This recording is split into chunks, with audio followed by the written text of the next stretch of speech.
The morning sun cast long shadows across the bustling port of Margao in Goa as dock workers finished loading the final tons of iron ore into the massive cargo holds.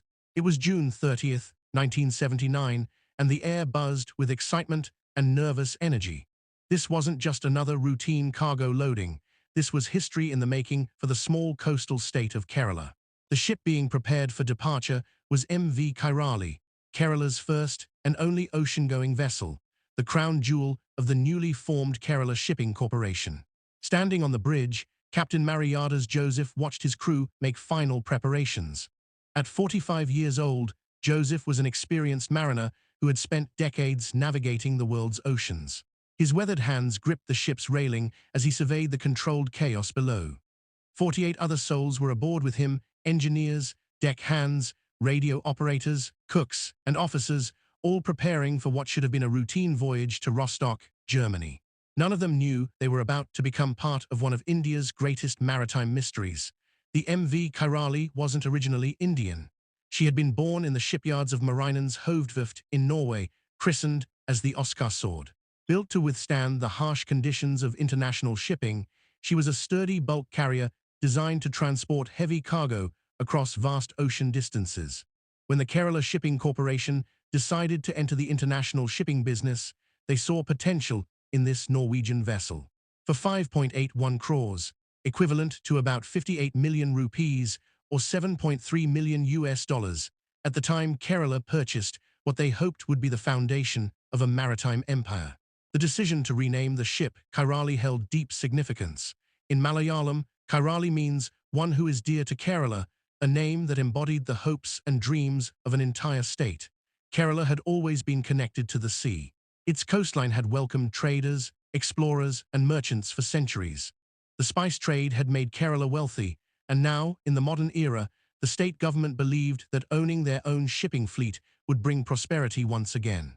But owning a ship and successfully operating one are very different challenges. The maritime industry is unforgiving, demanding not just financial investment, but expertise, infrastructure, and careful attention to safety protocols. Kerala Shipping Corporation was ambitious, but they were also inexperienced. They had purchased a vessel, hired a crew, and secured cargo contracts, but they were entering a complex world where small mistakes could have catastrophic consequences. The cargo being loaded that June morning consisted of 20,538 tons of iron ore, a massive weight that pushed the Kairali close to her maximum capacity. Iron ore is a challenging cargo to transport by sea. Unlike manufactured goods that come in containers or bags, iron ore is essentially refined earth, heavy, dense, and potentially dangerous if not properly managed. When iron ore gets wet, it can liquefy, shifting inside the cargo hold like water and potentially destabilizing the entire vessel. Professional cargo handlers know this risk well, but proper precautions require expertise and equipment that many shipping companies in 1979 didn't fully understand.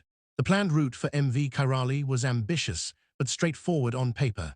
She would depart from Margao, sail across the Arabian Sea, through the Red Sea, and eventually reach Rostock in East Germany via a refueling stop in Djibouti. The total journey would cover thousands of nautical miles and take several weeks to complete. For an experienced crew with a well-maintained vessel, such a voyage was routine. But as Captain Joseph would soon discover, nothing about this journey would be routine. The port of Margao, where the Kairali was docked, sits on the western coast of India in the state of Goa. In 1979, Goa was still a relatively new part of India, having been liberated from Portuguese colonial rule less than 2 decades earlier. The port facilities were adequate but not world-class. Loading and preparing a ship for international voyage required coordination between multiple agencies, port authorities, customs officials, shipping agents, and the crew themselves.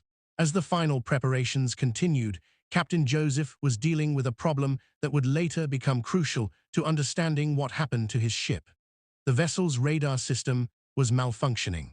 In 1979, radar was not as advanced as modern systems, but it was still a critical piece of navigation equipment, especially for a ship planning to travel through busy shipping lanes and potentially dangerous waters.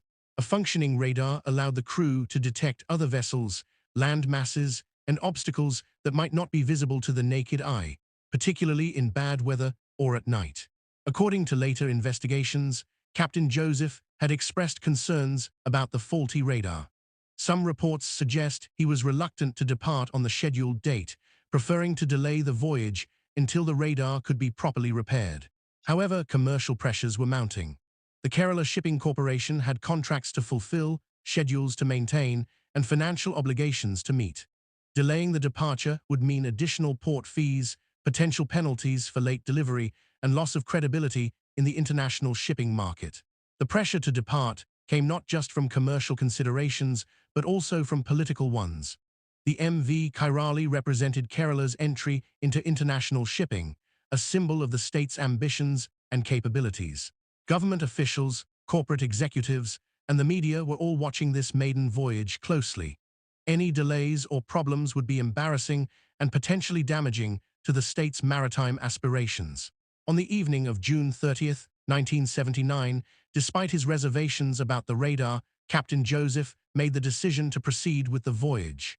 The weather conditions were acceptable, the crew was ready, and the cargo was properly secured.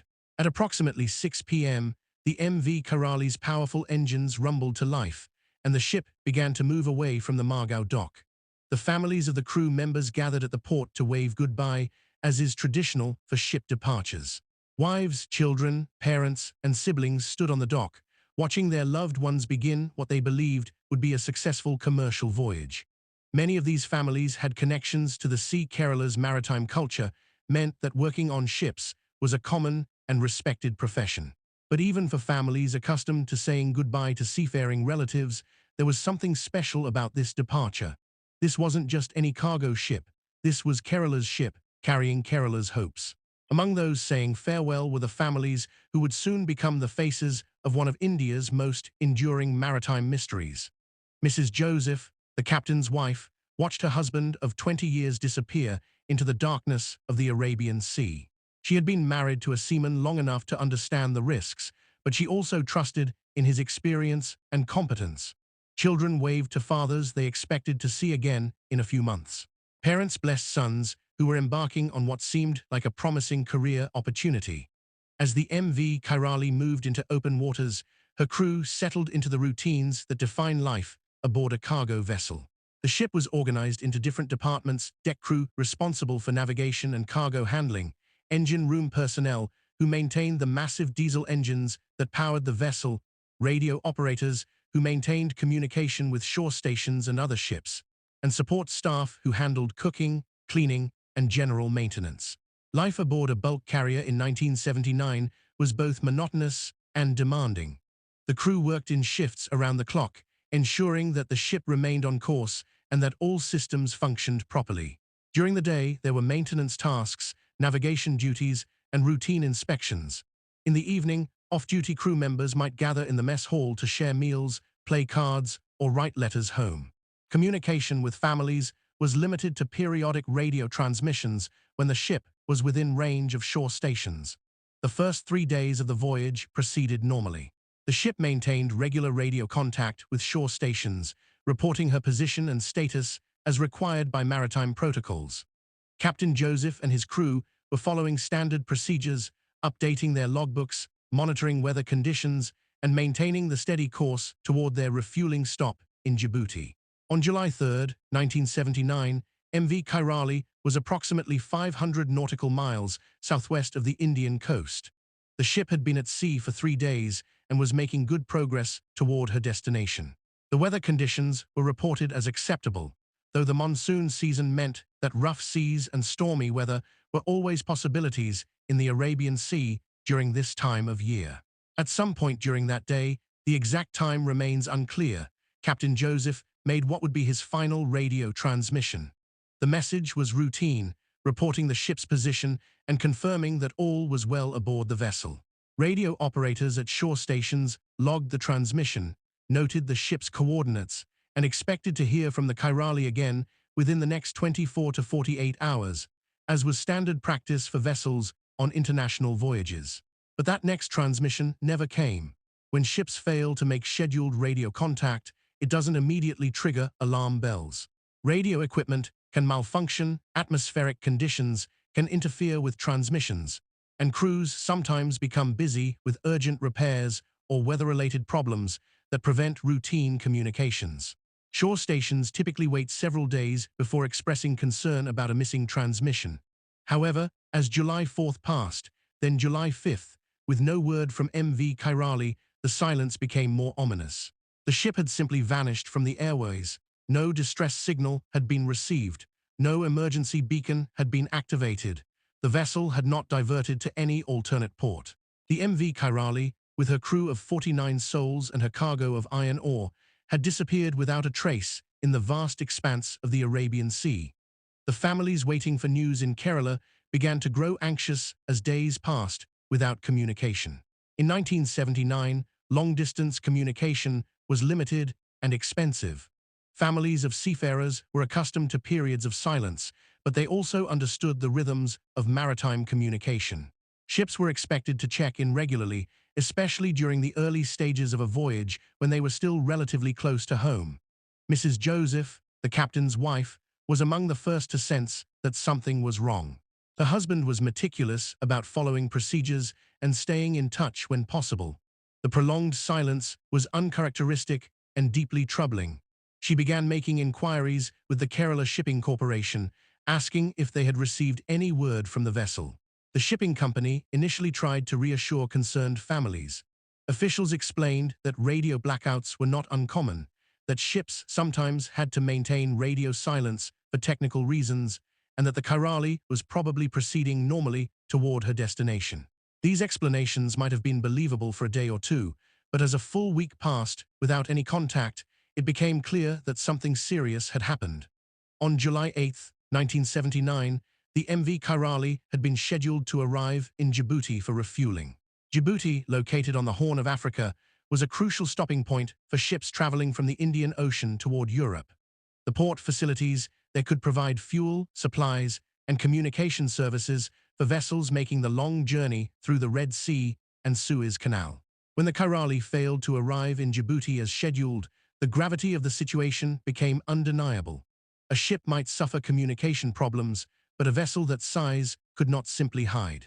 If the Kairali had reached Djibouti, port authorities would have recorded her arrival. If she had been delayed by mechanical problems or weather, the crew would have found some way to communicate their status. The absence of the ship from her scheduled port of call transformed what had been a communication problem into a maritime emergency. Something had happened to MV Kairali and her crew, but what and where? The initial response to the crisis was hampered by several factors that would later become subjects of intense criticism and investigation. First, there was confusion about exactly which authorities were responsible for coordinating a search and rescue operation. The ship was Indian-owned, had departed from an Indian port, but was now presumably lost in international waters. Different agencies, the Indian Navy, Coast Guard, maritime authorities, and diplomatic services, all had potential roles to play, but no clear chain of command had been established. Second, there was a significant delay between the ship's failure to arrive in Djibouti and the launch of search operations. In maritime emergencies, time is critical. The chances of finding survivors decrease dramatically with each passing day. Ships in distress might have lifeboats or life rafts that can keep crew members alive for limited periods, but only if rescue operations begin quickly. Third, the vast area where the ship might have been lost presented enormous logistical challenges. The Arabian Sea covers over 1 million square miles of ocean. Without knowing exactly where or when the Kairali had encountered trouble, searchers faced the daunting task of looking for a needle in a haystack, assuming there was anything left to find.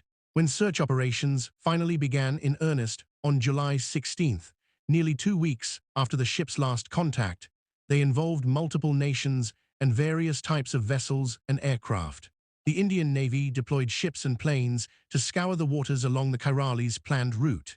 Commercial vessels in the area were asked to report any debris, oil slicks, or other signs of a maritime disaster. International cooperation was crucial because the search area covered waters near several countries. Oman, Yemen, and other nations along the Arabian Peninsula agreed to assist in the search efforts. The broader international shipping community also contributed, with merchant vessels keeping watch for any sign of the missing ship or her crew. Despite these extensive efforts, the search teams found nothing. No debris field, no oil slick, no lifeboats, no bodies, no distress beacons.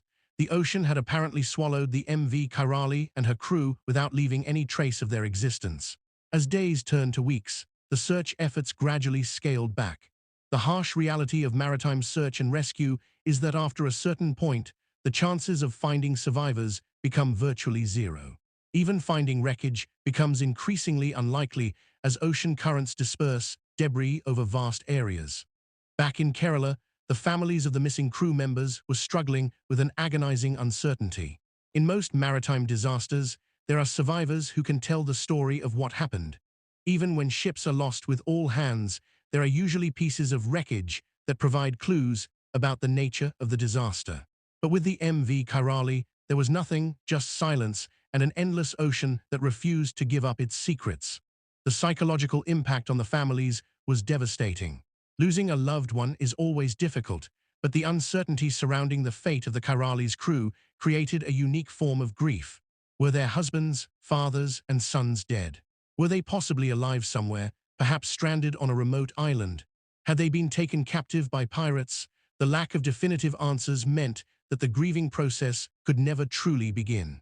Mrs. Joseph became something of a spokesperson for the other families, advocating for continued search efforts and demanding answers from the Kerala Shipping Corporation and government authorities. Her husband had been an experienced captain who would not have taken unnecessary risks. She believed that if the ship had been properly maintained and equipped, the disaster might have been prevented. The mystery of the MV Kairali began to attract attention beyond Kerala and beyond India. Maritime disasters are always news in the shipping industry, but the complete disappearance of a large vessel with no trace or explanation was highly unusual. Shipping companies, maritime insurers, and safety experts around the world took notice of the case. Several theories began to emerge about what might have happened to the ship. Each theory had some plausibility, but none could be proven without physical evidence from the vessel or testimony from survivors. The first theory focused on the ship's cargo. Iron ore, while a common bulk cargo, can be dangerous under certain conditions. If the ore had high moisture content and was not properly secured, it could potentially liquefy during rough weather. When cargo liquefies, it shifts to one side of the ship, creating a severe list that can quickly lead to capsizing. Ships have been lost this way before, and the process can happen so quickly that there's no time to send a distress signal. The second theory concerned the faulty radar system. Without functioning radar, the ship would have been navigating partially blind, especially at night or in poor weather conditions. This could have led to a collision with another vessel, or the ship might have run aground on an uncharted reef or obstacle. However, the planned route was through well-traveled shipping lanes that should have been relatively safe for an experienced navigator like Captain Joseph. A third theory suggested that the ship might have been lost due to severe weather. The monsoon season in the Arabian Sea can produce violent storms with mountainous waves capable of overwhelming even large vessels. If the Kairali had encountered an unusually severe storm, she might have been damaged beyond the crew's ability to save her. Again, however, this wouldn't explain the complete lack of debris or distress signals. Perhaps the most intriguing theory involved piracy.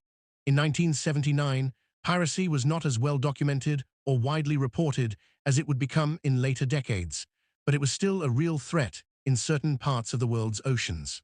The waters off Somalia and the Arabian Peninsula had seen pirate activity, and a large cargo ship like the Kairali would have been an attractive target.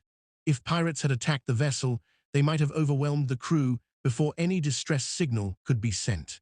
The ship could have been taken to a remote location, the crew killed or abandoned, and the vessel either sunk or disguised and sold. This theory would explain the complete disappearance, but it remained pure speculation without any supporting evidence.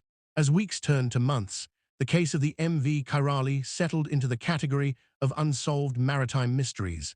The official search was called off, though commercial vessels continued to keep watch for any sign of the missing ship. Insurance companies began the complex process of determining payouts to the Kerala Shipping Corporation and to the families of the lost crew members. The insurance settlement was substantial, 6.40 crores paid to the Kerala Shipping Corporation for the loss of their vessel. While this money helped compensate for the financial loss, it could never address the human cost of the tragedy. 49 families had lost breadwinners, and the psychological impact extended far beyond the immediate relatives of the crew members. For Kerala as a state, the loss of the MV Kairali was more than just a maritime accident. It was the death of a dream. The ship had represented Kerala's ambitions to become a major player in international shipping, a way to leverage the state's maritime heritage and geographical advantages. With the loss of their only vessel and the inexplicable nature of the disaster, those ambitions were effectively crushed. The Kerala Shipping Corporation struggled to recover from the blow. Purchasing and operating ocean-going vessels requires enormous capital investment, and the loss of the Kairali left the company financially and psychologically devastated. Public confidence in the corporation's ability to safely operate ships was shattered. The dream of a Kerala-based international shipping fleet would remain unfulfilled for decades to come. But even as the official investigation wound down and the case was relegated to the files of unsolved mysteries, the story of the MV Kairali continued to resonate in Kerala's collective memory. The ship became known as Kerala's Titanic, a vessel that had carried the hopes and dreams of an entire state before vanishing without explanation into the depths of the ocean. The families of the crew members refused to let the story be forgotten. They formed support groups, advocated for improved maritime safety measures, and kept pressure on authorities to continue investigating the case whenever new evidence or theories emerged. Their persistence ensured that the memory of the 49 lost souls would not fade, even as the decades passed without answers.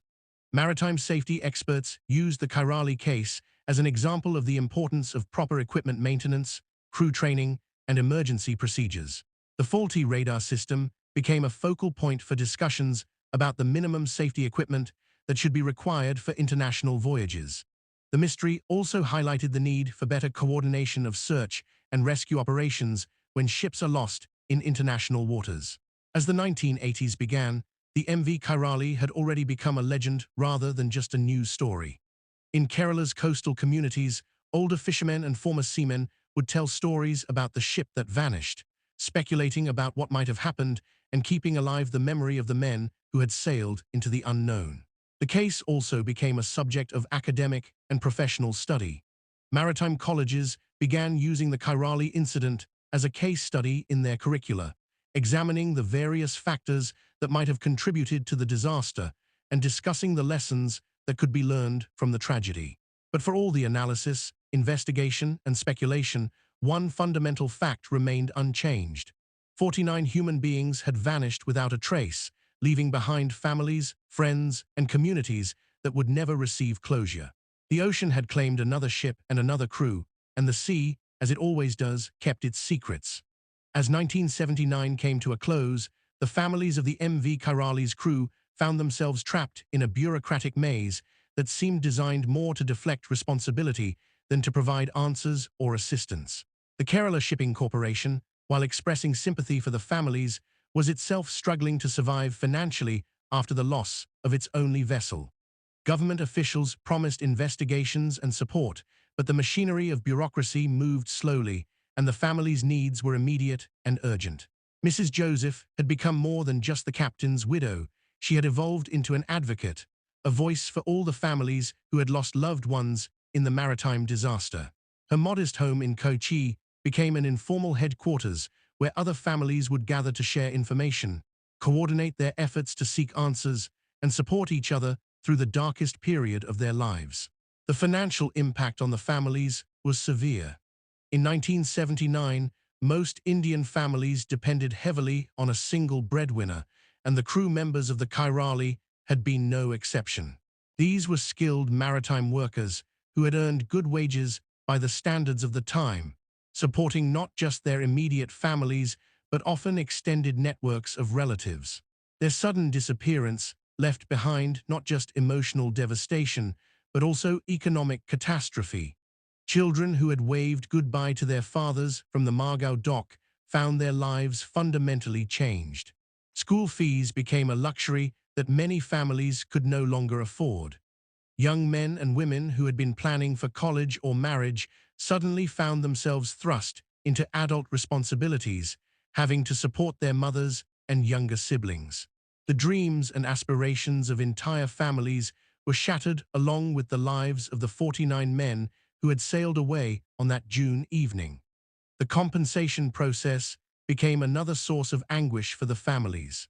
While the Kerala Shipping Corporation had received 6.40 crores from insurance companies for the loss of their vessel, the compensation for the families was far more modest and came with bureaucratic hurdles that seemed designed to discourage claims.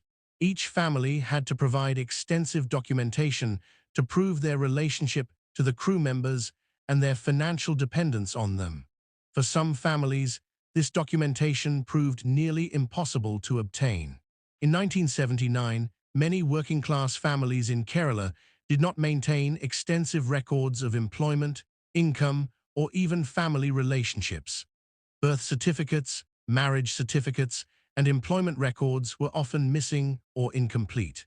The very families who had suffered the greatest loss found themselves having to fight for recognition of their loss and their right to compensation. The legal battles that ensued would drag on for years.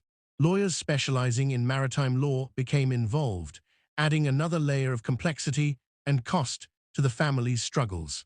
Some families mortgaged their homes to pay legal fees, gambling their remaining security on the hope of eventually receiving adequate compensation.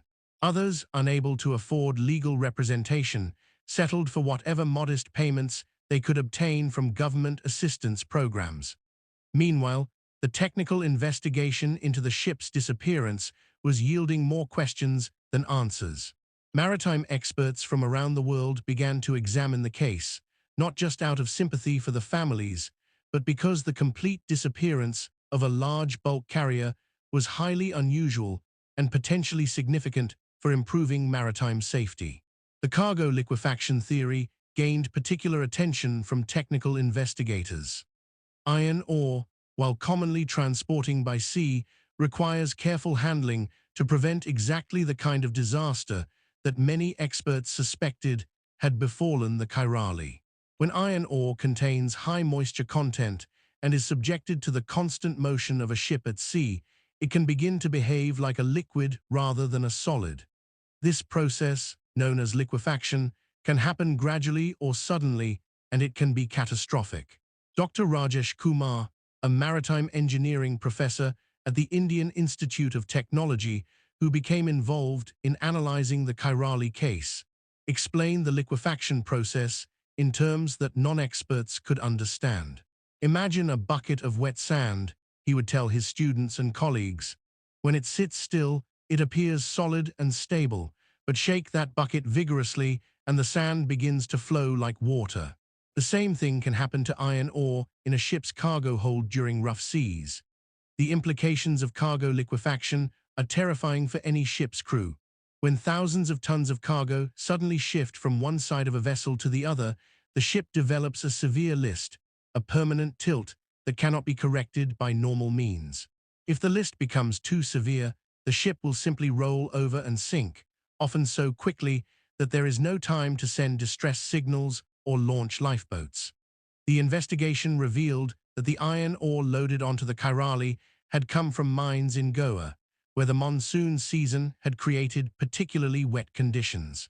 The ore had been loaded during a period of high humidity and recent rainfall, factors that would have increased its moisture content. Moreover, the loading procedures at Margao port in 1979 were not as sophisticated as modern standards would require. There were no systematic tests for moisture content, no specialized equipment for drying cargo, and no standardized procedures for ensuring that bulk cargoes were safe for transport. Captain Joseph had been an experienced mariner, but like many ship officers of his era, he may not have been fully educated about the specific risks of cargo liquefaction. Maritime training in 1979 focused heavily on navigation, seamanship, and mechanical systems, but the science of cargo behavior was less well understood and less frequently taught. Even experienced captains could find themselves facing dangers they had never encountered before. The faulty radar system added another dimension to the investigation. Maritime safety experts pointed out that radar was not just a convenience in 1979. It was essential safety equipment, especially for a vessel traveling through busy shipping lanes. Without functioning radar, the Kairali would have been essentially blind to other vessels, particularly at night or in poor weather conditions. The decision to sail with faulty radar raised serious questions about the pressure that had been placed on Captain Joseph and his crew. Commercial shipping operates on tight schedules and narrow profit margins. Delays for equipment repairs mean additional port fees, potential contract penalties, and loss of revenue. But the cost of sailing with defective safety equipment can be measured in human lives. Some maritime experts suggested that Captain Joseph may have faced an impossible choice. As an experienced captain, he would have understood the risks of sailing with faulty radar. But as an employee of the Kairali Shipping Corporation, he would also have been under pressure to meet commercial commitments and avoid costly delays. The investigation could not determine what discussions had taken place between the captain and company officials, but the tragedy highlighted the ongoing tension between safety and commercial considerations in the shipping industry. The weather conditions during the Kairali's final days also came under scrutiny. The monsoon season in the Arabian Sea can be particularly violent, with storms that develop quickly and produce waves capable of overwhelming even large vessels. Weather forecasting in 1979 was far less sophisticated than modern systems, and ships often found themselves caught in storms that had not been predicted or adequately tracked. Meteorological records from July 1979 showed that there had indeed been severe weather in the Arabian Sea during the period when the Kairali disappeared. Storm systems had developed rapidly, producing high winds and heavy seas that could have posed serious challenges for any vessel, particularly one that might have been compromised by cargo problems or equipment failures. The investigation also explored the possibility of human error or mechanical failure unrelated to the cargo or weather. Ships are complex machines with thousands of components that must function properly for safe operation. Engine failures, steering problems, electrical system malfunctions, or structural damage could all potentially lead to maritime disasters. However, the complete absence of any distress signal or debris made it difficult to determine whether mechanical problems had played a role in the Kairali's fate. As the months passed, the case began to attract attention from amateur investigators and maritime enthusiasts around the world. The mystery of the missing ship captured imaginations in the same way that aviation mysteries like Amelia Earhart's disappearance had fascinated earlier generations. Theories proliferated, ranging from the plausible to the fantastic. Some amateur investigators focused on the piracy theory, pointing to historical incidents of ships being captured and their crews killed or abandoned. Pirates operating in the Arabian Sea and Red Sea had indeed been known to attack merchant vessels, though such incidents were not as common or well documented in 1979 as they would become in later decades. The theory suggested that pirates might have overwhelmed the Kairali's crew before any distress signal could be sent, then either sunk the ship to hide evidence or taken it to a remote location where it could be stripped of valuable cargo and equipment. However, maritime security experts pointed out several problems with the piracy theory. First, bulk carriers like the Kairali were not attractive targets for traditional pirates because their cargo iron ore had little value in the black market. Pirates typically preferred vessels carrying valuable manufactured goods, fuel, or other commodities that could be easily resold.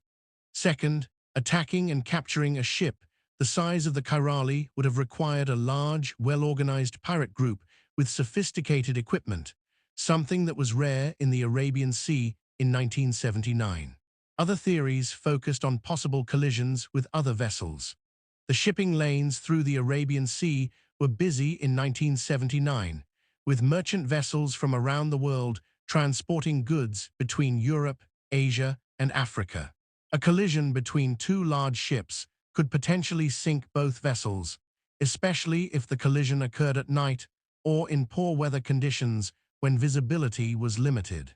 The collision theory gained some credibility when investigators noted that no other merchant vessels had reported unusual incidents during the relevant time period. However, if both ships in a collision had been sunk, there would be no survivors to report the incident. The theory suggested that the Kairali might have collided with another vessel, possibly one traveling without proper lighting or radio equipment, and that both ships had been lost with all hands. But even the collision theory had significant weaknesses. Modern investigations of ship collisions have shown that even catastrophic impacts usually leave debris fields, oil slicks, or other traces that can be detected by search aircraft or surface vessels. The complete absence of any physical evidence made all theories difficult to prove or disprove. As 1980 arrived, the families of the Kairali's crew were facing their first anniversary of uncertainty and loss. The acute grief of the immediate aftermath had evolved into a more complex form of suffering, the chronic pain of unresolved loss. Psychologists who studied the families noted that they were experiencing what would later be termed ambiguous loss, grief for people who were missing but not confirmed dead. This type of loss creates unique psychological challenges. Traditional grieving processes depend on the certainty of death, allowing families to move through stages of denial, anger, bargaining, depression, and eventually acceptance. But when loved ones are missing without definitive proof of death, families can become trapped in the early stages of grief, unable to achieve the resolution that might allow them to rebuild their lives. Mrs. Joseph exemplified this struggle. As months passed without news, she found herself alternating between hope and despair. Some days, she would convince herself that her husband and his crew had somehow survived. Perhaps they had been rescued by a passing vessel and taken to a remote port, or maybe they had managed to reach an uninhabited island and were waiting for rescue. Other days, the rational part of her mind accepted that 49 men could not simply vanish for months without some explanation, and that the most likely outcome was that they had perished at sea. The other families were experiencing similar emotional turmoil. Children asked painful questions. When is Papa coming home? Why can't the government find our ship? Are we poor now? Parents struggled to answer these questions honestly while maintaining hope and trying to provide stability for their families. The social impact extended beyond the immediate families. In Kerala's close-knit coastal communities, the loss of the Kairali affected everyone.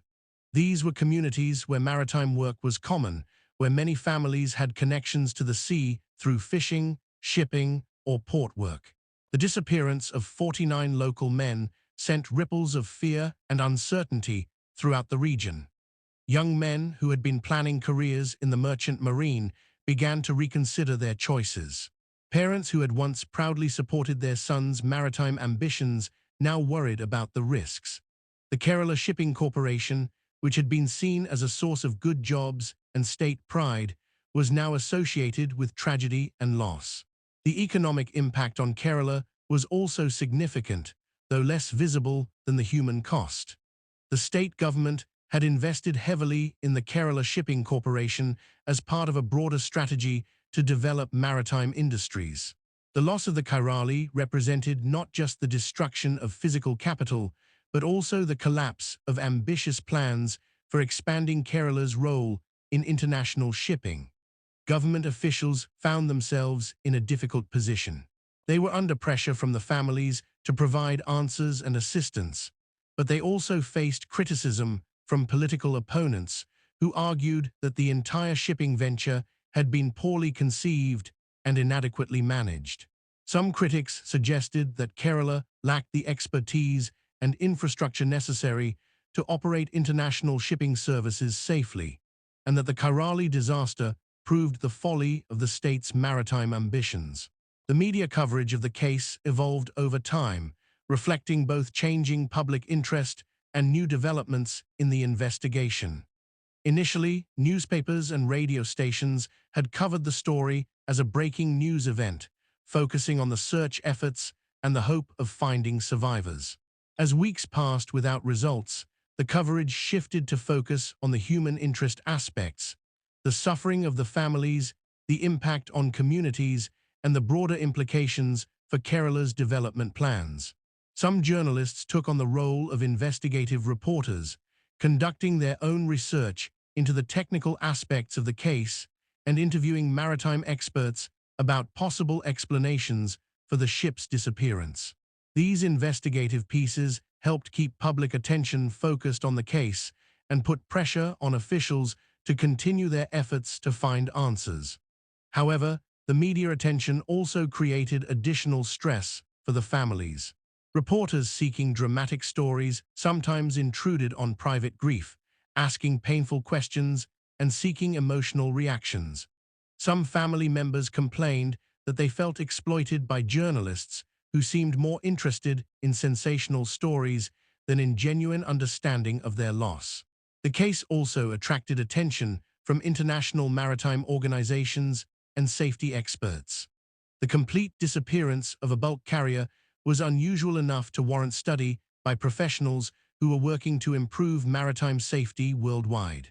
Organizations like the International Maritime Organization began to examine the Kairali case as part of broader efforts to understand the risks facing merchant vessels and to develop better safety protocols. These international investigations yielded some important insights, even though they could not solve the mystery of what had happened to the specific ship. The study of cargo liquefaction risks led to new international standards for testing and transporting bulk cargoes. The examination of communication and search procedures resulted in improved protocols for coordinating rescue operations when ships were reported missing. In a sense, the crew of the MV Kairali contributed to maritime safety even in their disappearance, as their tragedy helped drive improvements that would protect future seafarers. But this abstract contribution provided little comfort to the families who continued to struggle with their loss. As 1980 progressed, some families began to accept the reality that their loved ones were not coming back. The legal process of declaring the crew members dead began, a necessary step for accessing insurance benefits and government assistance, but also a painful acknowledgement that hope was fading. The declaration of death required families to provide testimony about when they had last heard from their relatives and to establish that a reasonable period had passed without contact. For families accustomed to hoping against hope, this legal process felt like a betrayal of their missing loved ones. But the practical necessities of life, paying rent, buying food, educating children, demanded that they take steps to access whatever financial resources might be available. The compensation that eventually became available was modest by any reasonable standard. Government programs provided basic subsistence assistance, but nothing that could truly replace the income that had been lost. Some families received small payments from maritime insurance programs, but these were designed more to provide emergency relief than long-term support. The legal battles over compensation revealed the inadequacy of existing systems for dealing with maritime disasters. Laws and regulations that had been written for more routine accidents proved poorly suited to cases where entire crews disappeared without trace. Insurance policies that had seemed adequate when purchased proved to have exclusions and limitations that drastically reduced their value when they were most needed. Some families eventually succeeded in obtaining more substantial compensation through legal action, but these victories came at the cost of years of uncertainty and significant legal expenses.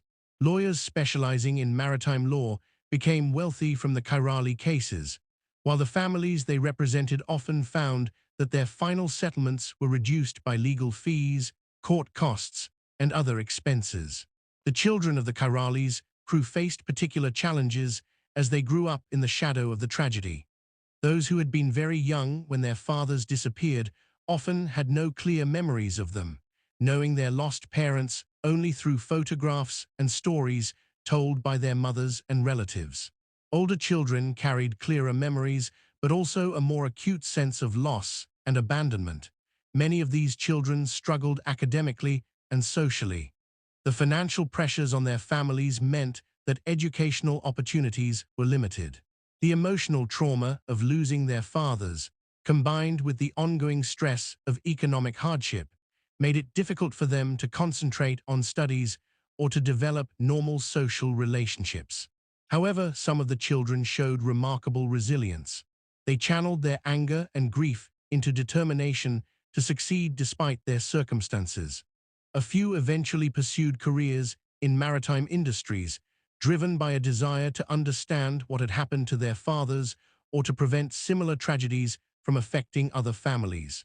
By the mid-1980s, the MV Kairali had transitioned from a current news story to a historical tragedy. The immediate crisis had passed, the legal battles had been largely resolved, and the families had adapted as best they could to their new circumstances. But the mystery remained unsolved, and the impact of the tragedy continued to reverberate through Kerala's maritime communities. The Kerala Shipping Corporation never recovered from the loss of its flagship vessel. Plans for expanding the fleet were abandoned, and the corporation gradually faded into insignificance. The state's dreams of becoming a major player in international shipping died with the Kairali, and it would be decades before Kerala would again attempt to develop a significant maritime industry. The tragedy became a cautionary tale told in maritime training institutes around India. Young officers studying navigation, cargo handling, and ship safety learned about the Kairali as an example of how multiple factors could combine to create maritime disasters. The case study became part of the curriculum at maritime academies, ensuring that future generations of seafarers would understand the importance of proper equipment maintenance, cargo testing, and safety protocols. But perhaps the most lasting impact of the MV Kairali tragedy was on the collective memory of Kerala itself. The ship became known as Kerala's Titanic, a vessel that had carried the hopes and dreams of an entire state before vanishing into the depths of the ocean. The story was passed down through families and communities, becoming part of the oral history that shapes cultural identity. In coastal towns throughout Kerala, older residents could tell stories about the Kairali, about families they had known who were affected by the tragedy, about the hopes that had been invested in Kerala's shipping venture. These stories served as reminders of the sea's power and unpredictability, and of the price that maritime communities sometimes pay for their connection to the ocean. The mystery also inspired creative works that helped process the collective trauma of the loss. Poets wrote verses about the ship that sailed into legend, musicians composed songs about the families left behind, and storytellers wove the tragedy into the broader narrative of Kerala's relationship with the sea. As the 1980s progressed, new theories continued to emerge about what might have happened to the MV Kairali. Advances in oceanography and maritime technology provided new tools for understanding how ships could be lost at sea. Computer modeling allowed researchers to simulate different scenarios and test various theories about the ship's fate. Some researchers used weather data and ocean current information to create models of where debris from the Kairali might have drifted if the ship had been lost in different locations. These models suggested search areas that had not been adequately covered during the original rescue efforts. But by the time such analysis was possible, any debris would have long since dispersed or sunk to the ocean floor. Other researchers focused on the technical aspects of bulk cargo transport, using the Kairali case to study the risks of cargo liquefaction and develop better safety protocols. This research contributed to international efforts to improve the safety of bulk cargo shipping, potentially preventing future tragedies similar to the Kairali's fate. The development of satellite technology in the 1980s also provided new possibilities for maritime surveillance and rescue operations. Systems that could track ships continuously and detect distress signals from anywhere in the world would have made a tragedy like the Kairali's disappearance much less likely. But these technologies came too late to help the 49 men who had vanished in the Arabian Sea. As the decade ended, the families of the Kairali's crew had learned to live with uncertainty. The acute grief had faded into a more manageable chronic sadness. Children had grown up and started families of their own. Some had found success and prosperity, while others continued to struggle with the economic and emotional legacy of the tragedy. Mrs. Joseph, now in her 50s, had become a respected advocate for maritime safety and workers' rights. Her personal tragedy had given her a platform to speak about the broader issues affecting seafaring families, and she used that platform to push for better safety regulations, improved compensation systems, and more support for families affected by maritime disasters. But even as she channeled her grief into constructive action, she never stopped wondering about what had happened to her husband and his crew. Late at night, she would sometimes stand on the beach near her home in Kochi, looking out at the Arabian Sea and wondering if somewhere in those dark waters lay the remains of the MV Kairali and the answers to questions that had haunted her for more than a decade. The sea, as always, kept its secrets. 46 years have passed since that June evening when MV Kairali disappeared into the darkness of the Arabian Sea. Yet the mystery continues to haunt Kerala like an unhealed wound. In the decades that followed, the world changed dramatically. Satellite navigation replaced traditional methods. GPS tracking made it nearly impossible for ships to vanish without trace, and international maritime safety protocols evolved to prevent exactly the kind of tragedy that befell the Kairali. But for the families who lost loved ones on that summer night in 1979, no amount of technological progress could fill the void left by 49 missing souls. Mrs. Joseph, now in her 80s, sits in her modest home in Kochi, surrounded by photographs and memories that span nearly half a century of waiting. Her hair has turned silver, her hands are weathered by time, but her eyes still hold the same determined spark that made her a fierce advocate for maritime families in the dark years following her husband's disappearance. On her mantelpiece sits a framed photograph of Captain Mariadas Joseph in his naval uniform, forever frozen at age 45, forever the young captain who kissed his wife goodbye and promised to return from what should have been a routine cargo run. The children who waved goodbye to their fathers from Margao port are now grandparents themselves. They have lived full lives, raised families, built careers, and achieved successes their fathers would have been proud of. But none of them ever stopped carrying the weight of that unanswered question. What happened to the MV Kairali?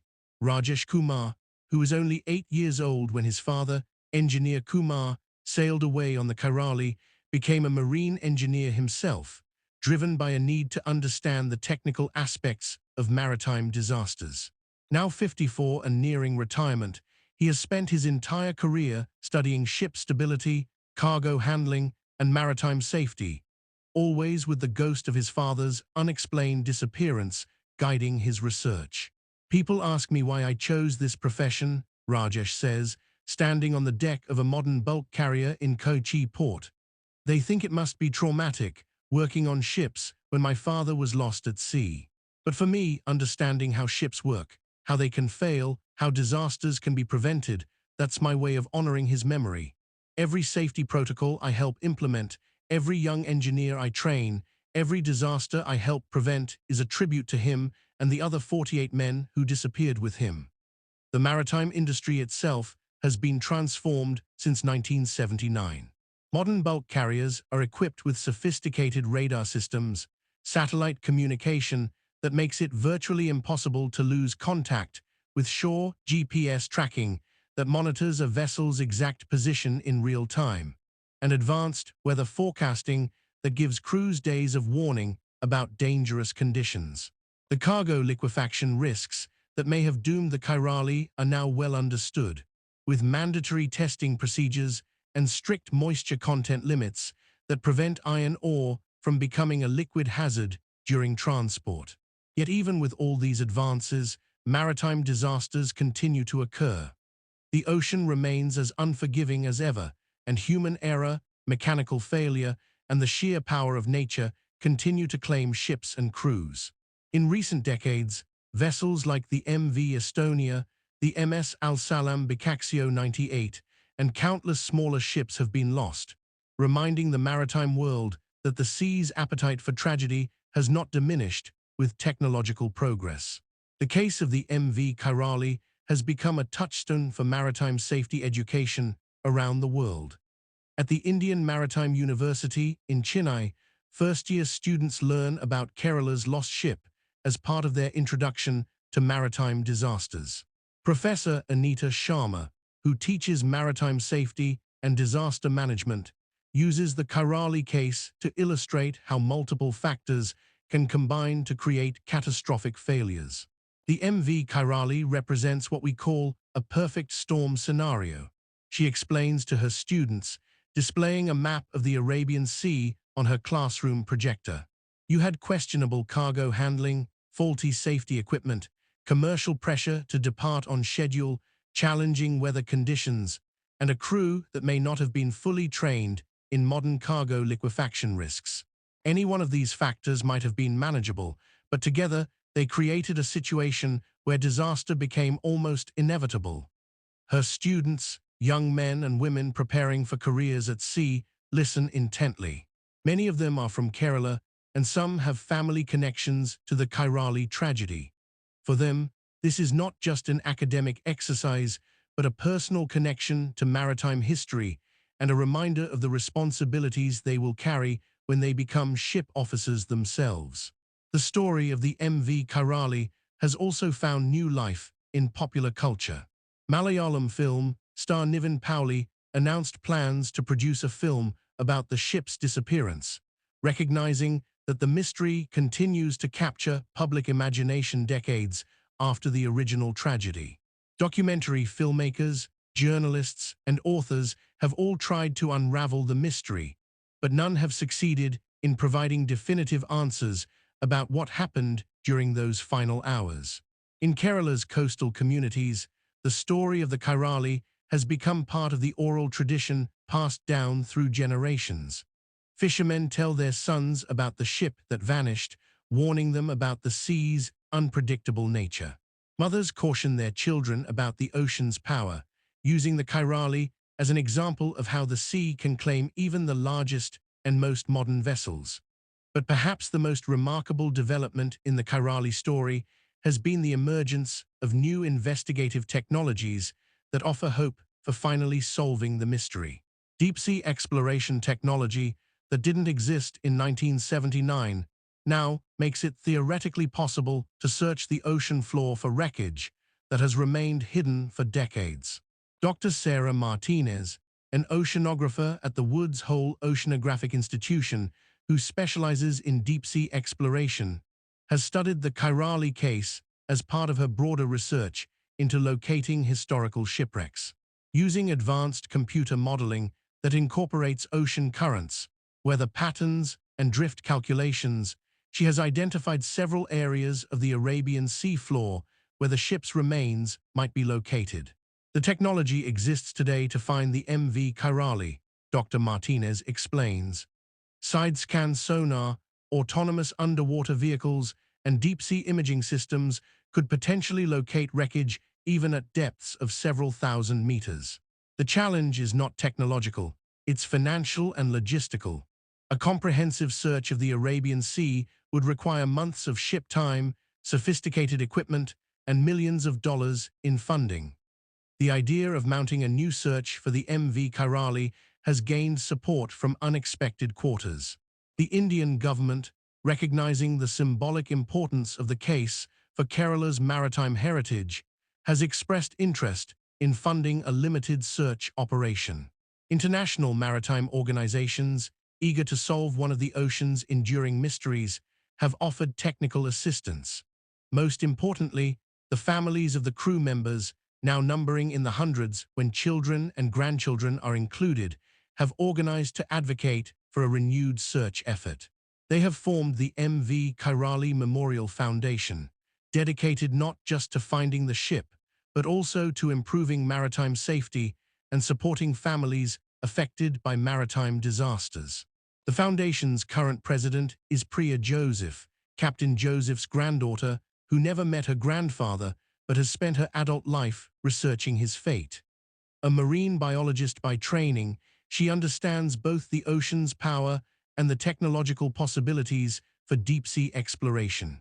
My grandmother never gave up hope, Priya says, standing in the Foundation's small office in Kochi, surrounded by documents, photographs, and maritime charts related to the Kairali case.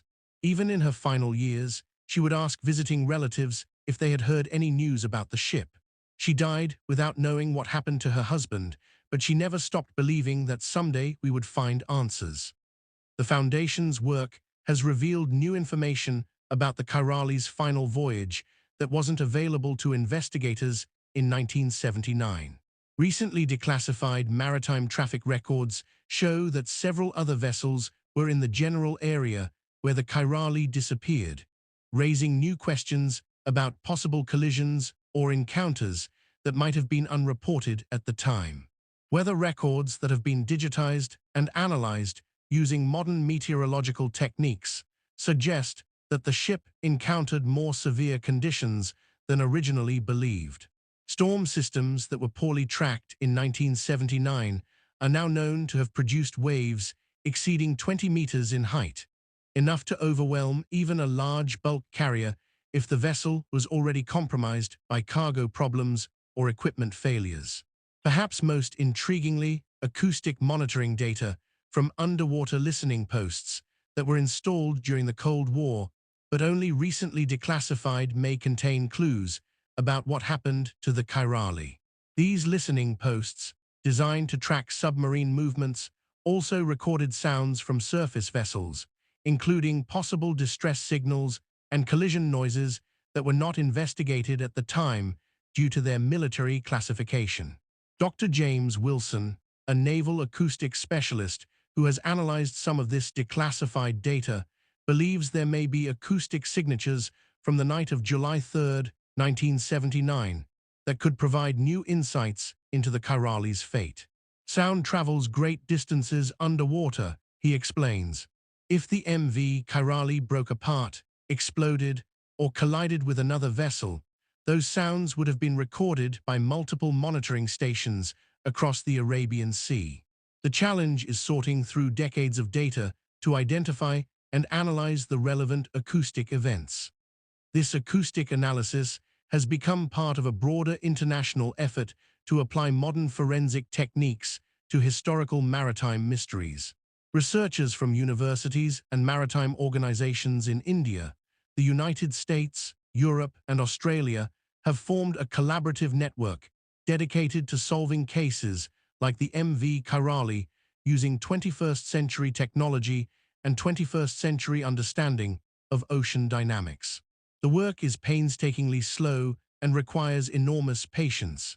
Sound patterns must be analyzed, ocean current models must be refined, and historical weather data must be correlated with known ship movements. Each piece of evidence must be carefully validated before it can contribute to a comprehensive theory about what happened to the missing vessel. But for the first time since 1979, there is genuine hope that the mystery of the MV Kairali might eventually be solved. The families who have waited nearly half a century for answers may finally learn the truth about their loved one's fate. As this investigation continues, the human story of the Kairali families has taken on new dimensions. The second and third generations affected by the tragedy have developed their own relationships with the mystery. Some have chosen to pursue maritime careers, drawn to the sea despite, or perhaps because of their family history. Others have deliberately avoided any connection to shipping and seafaring, unable to separate the ocean from their family's loss. The psychological impact continues to reverberate through the generations. Grandchildren who never knew their lost grandfathers still carry the weight of unanswered questions. Family gatherings are marked by empty chairs and unspoken grief.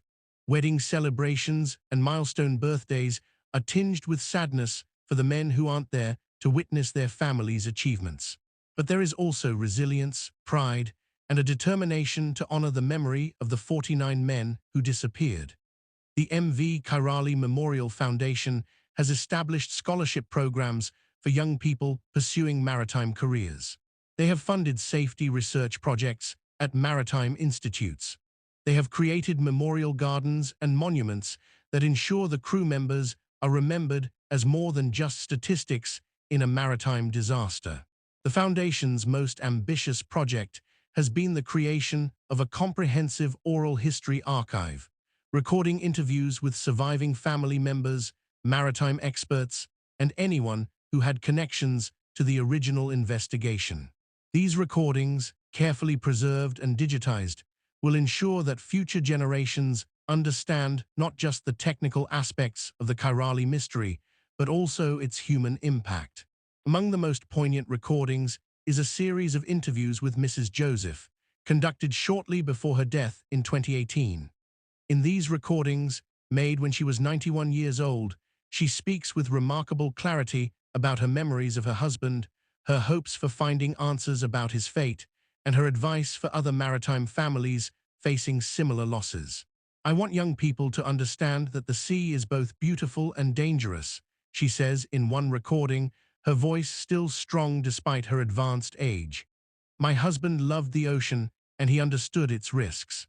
He didn't sail away carelessly. He was an experienced captain who took every precaution he could. But sometimes the sea demands a price that no amount of preparation can prevent." Her words carry particular weight because she never allowed bitterness or anger to consume her grief. Instead, she channeled her loss into advocacy for maritime safety and support for other families facing similar tragedies. Her example inspired others to transform their grief into positive action, creating a legacy that extends far beyond the original tragedy. The ongoing investigation into the MV Kairali has also contributed to important advances in maritime archaeology and deep-sea exploration. Techniques developed for searching for the missing ship have been applied to other maritime mysteries, including the location of historical wrecks that contribute to our understanding of maritime history and naval warfare. The interdisciplinary approach required for the Kairali investigation has brought together experts from fields as diverse as oceanography, maritime engineering, meteorology, acoustic analysis, and forensic investigation. This collaboration has produced new insights into how ships can be lost at sea and how maritime disasters can be investigated decades after they occur. These advances may eventually help solve not just the MV Kairali mystery, but also other cases of missing vessels that have puzzled maritime investigators for years. The techniques and technologies being developed could provide closure for hundreds of families around the world who have lost loved ones in unexplained maritime disasters. As 2025 draws to a close, the investigation into the MV Kairali enters what researchers hope will be a decisive phase. Advanced deep-sea exploration missions planned for 2026 will use autonomous underwater vehicles to search specific areas of the Arabian Sea floor identified through computer modeling and acoustic analysis. These missions represent the most comprehensive and technologically sophisticated search for the missing vessel ever attempted. The families of the Kairali's crew are cautiously optimistic. They have learned over the decades not to invest too much hope in individual leads or investigations. They have been disappointed too many times by false promises and inconclusive results. But the current investigation is different. It is better funded, more technologically advanced, and more comprehensive than any previous effort to solve the mystery. Dr. Priya Joseph, speaking for the Memorial Foundation, expresses both hope and realism about the upcoming search missions. "We may finally learn what happened to the MV Kairali," she says. "But even if we don't find the physical wreckage, the investigation has already given us something valuable. It has shown that 49 men and their families matter enough that people will still care about their fate nearly half a century later. It has demonstrated that maritime mysteries can be investigated with scientific rigor, and it has contributed to improvements in maritime safety that will protect future seafarers." But as the families prepare for what might be the final chapter in their long quest for answers, they are about to discover that the most important revelation in the MV Kairali story has nothing to do with sophisticated technology or deep-sea exploration. In November 2025, as researchers were analyzing the latest acoustic data from the Arabian Sea, a message arrived at the offices of the MV Kairali Memorial Foundation that would change everything. The message came from an unexpected source, the Maritime Heritage Documentation Project, an international initiative dedicated to preserving the stories of seafaring families and maritime communities around the world. The project's researchers, working in remote coastal communities across the Arabian Peninsula and East Africa, had been conducting interviews with elderly fishermen, retired port workers, and maritime families about their memories of the sea and its history. In a small fishing village on the coast of Oman, they encountered an elderly man named Hassan al-Balashi, who had spent his life working on fishing vessels and small cargo boats throughout the Arabian Sea. Al-Balashi, now in his 80s and suffering from declining health, had been reluctant to speak with the researchers. But when his grandson encouraged him to share his memories for posterity, the old fisherman began to tell stories about his decades on the water. Most of his recollections were routine tales of good catches, dangerous storms, and the changing patterns of maritime traffic over the years. But then al-Balashi mentioned something that made the researchers stop their recording and ask him to repeat what he had said. "There was a ship," he said in Arabic, his voice barely above a whisper. "A big ship carrying many men. This was long ago when I was still young. We found them on the island." The researchers pressed for more details, and slowly, painstakingly, al-Balashi told a story that had been buried for nearly 5 decades. In July 1979, he had been working on a small fishing vessel with his brother and 2 cousins, operating out of a tiny harbor on the Omani coast. They had been caught in a severe storm and had taken shelter near a small, uninhabited island that served as an occasional refuge for fishermen and smugglers. When the storm cleared, they had discovered something extraordinary on the island's small beach: a lifeboat containing several men who spoke a language they didn't understand. The men were exhausted, dehydrated, and suffering from exposure, but they were alive. Al-Balashi's description of the men matched the general appearance of Indian seafarers. They had documents and identification papers that were water-damaged, but appeared to be from an Indian vessel. The fishermen, who had no radio equipment and limited contact with authorities, did what they could to help the survivors, providing food, water, and shelter. But this was 1979, a time of political tension in the Arabian Peninsula. The Iranian Revolution had created instability throughout the region. The Soviet-Afghan War was beginning, and the waters of the Arabian Sea were filled with military vessels from various nations. Small fishing boats avoided contact with authorities whenever possible, and the idea of reporting the discovery of foreign nationals to government officials seemed dangerous and potentially problematic. According to al-Balashi, the survivors stayed on the island for several weeks, while his fishing crew periodically brought them supplies. The men had indicated through gestures and broken English that their ship had sunk and they were hoping for rescue. But they also seemed afraid of being turned over to authorities, possibly because they lacked proper documentation or because they feared being accused of smuggling or other illegal activities. The story al-Balashi told next would have seemed incredible if not for the specific details. He provided details that matched information known only to investigators who had studied the MV Kairali case for decades. The survivors, he said, included an older man who appeared to be their leader, a man who carried himself with the bearing of a ship's officer. This man had managed to save some of the ship's papers, including what appeared to be a manifest or cargo document that listed iron ore as the vessel's cargo. The survivors had also salvaged some personal items, photographs of families, letters written in a script that al-Balashi couldn't read, and small religious objects. The fishing crew operating with the limited resources of their small boat, could not evacuate all the survivors at once. They planned to return with a larger vessel that could transport the men to a port where they could receive proper medical attention and contact their families. But when al-Balashi and his crew returned to the island after a week-long fishing trip, the survivors were gone. There was no sign of struggle, no indication of violence. The makeshift shelters where the men had been living were empty. Personal items had been left behind, suggesting that the departure had been sudden or unexpected. Al-Balashi and his crew searched the small island thoroughly, but found no trace of the men who had been there just days before. The fishermen assumed that the survivors had been rescued by another vessel, perhaps a military ship or a commercial vessel that had spotted them and taken them to safety. Given the tensions in the region and their own precarious legal status as small-scale fishermen operating near international waters, al-Balashi and his crew decided not to report the incident to authorities. For 46 years, Hassan al-Balashi carried this secret, believing that the men he had tried to help had eventually made it home to their families.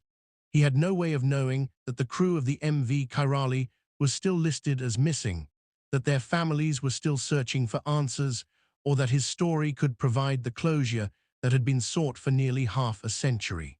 The Maritime Heritage Documentation Project researchers immediately recognized the potential significance of al-Balashi's account. They contacted maritime archaeologists, the Indian Maritime Department, and the MV Kairali Memorial Foundation. Within weeks, a team of investigators was traveling to Oman to interview the elderly fisherman and examine the island where he claimed to have found the survivors. The island itself provided compelling evidence to support al-Balashi's story. Archaeologists found the remains of makeshift shelters that appeared to date from the late 1970s. Metal artifacts discovered on the beach included corroded pieces of equipment that appeared to be from a ship of the Kairali's era. Most significantly, they found personal items that had been preserved by the dry climate, fragments of photographs, pieces of paper with writing in Malayalam script, and small religious medallions of the type commonly carried by Indian seafarers.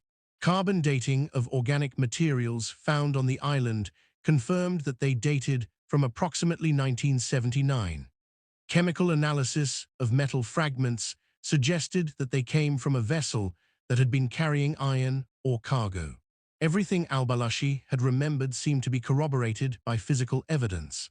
But the most important discovery came when investigators used ground-penetrating radar to search a small area behind the island's beach, where al-Balashi remembered seeing the survivors dig what appeared to be a burial site. The radar revealed several anomalies consistent with human burials.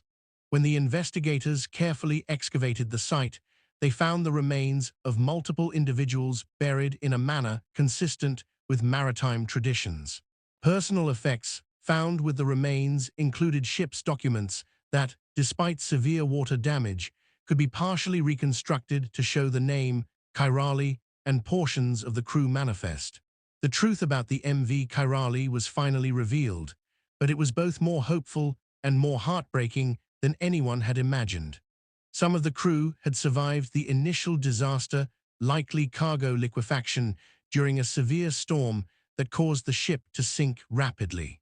They had managed to launch at least one lifeboat and had reached the safety of the small island. But weakened by their ordeal at sea, lacking adequate medical care, and stranded far from any possibility of rescue, they had gradually succumbed to their injuries, illness, and exposure.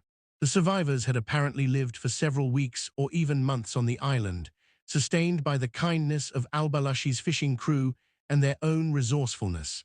But one by one, they had died, and their surviving shipmates had buried them according to their religious traditions before eventually succumbing themselves. The final entry in Captain Joseph's log, found preserved in a waterproof pouch among the recovered artifacts, was dated August 15, 1979, more than a month after the ship's disappearance was reported. Written in his characteristic neat handwriting, the entry read, "14 of us remain. The sea has claimed our ship, but not our spirits. We have tried to signal passing vessels, but none have seen us. If we are not rescued soon, we will join our shipmates who have gone before us. I pray that someday our families will know that we did not die in vain, that we fought to survive until our last breath. Tell our wives and children that we carried them in our hearts, even here at the end of the world. The discovery of the Kairali survivors' final resting place brought both closure and renewed grief to the families who had waited nearly half a century for answers. They finally knew what had happened to their loved ones, but they also learned that some of the crew had survived the initial disaster only to die slowly on a remote island, just beyond the reach of rescue. Mrs. Joseph had been right to hope that her husband had somehow survived the sinking of his ship. Captain Mariada's Joseph had indeed lived for weeks after the MV Kairali disappeared, caring for his crew and maintaining his captain's responsibilities even in the face of certain death. But he had also been right to fear that they might never be found. The Memorial Foundation arranged for the remains of the crew members to be repatriated to Kerala, where they were given the funeral rites they had been denied for nearly 5 decades. Thousands of people attended the ceremony, including family members who had never given up hope, maritime workers who understood the risks of going to sea, and government officials who recognized the significance of the discovery. Hassan al-Balashi, despite his advanced age and failing health, traveled to Kerala to attend the funeral ceremony. He was welcomed as a hero by the families who thanked him for his kindness to their loved ones during their final weeks, and for finally sharing his story so that the truth could be known. "I am sorry I waited so long to tell this story," he said through a translator, tears streaming down his weathered face. "I thought they had gone home to you. I did not know you were still waiting for them." The discovery of the MV Kairali survivors' fate became international news, highlighting both the tragedy of the original disaster and the remarkable story of survival, sacrifice, and eventual discovery. Maritime safety experts used the case to emphasize the importance of modern emergency communication equipment, satellite tracking systems, and international coordination of search and rescue operations. But for the families of the 49 men who had sailed away on that June evening in 1979, the most important outcome was simple. They finally knew what had happened to their loved ones. The 46-year wait for answers was over. The sea had finally given up its secrets, and the crew of the MV Kairali could finally come home. As the sun set over the Arabian Sea on the day of the funeral ceremony, Dr. Priya Joseph stood on the same beach where her grandmother had waited for news of her husband's fate. The mystery that had defined her family for nearly half a century was finally solved, but the legacy of the MV Kairali would continue. The ship that had carried Kerala's hopes into the ocean had become something more than anyone could have imagined, not just a symbol of maritime tragedy, but a testament to human resilience, the power of hope, and the importance of never giving up the search for truth. In the end, the crew of the MV Kairali had completed their final voyage home.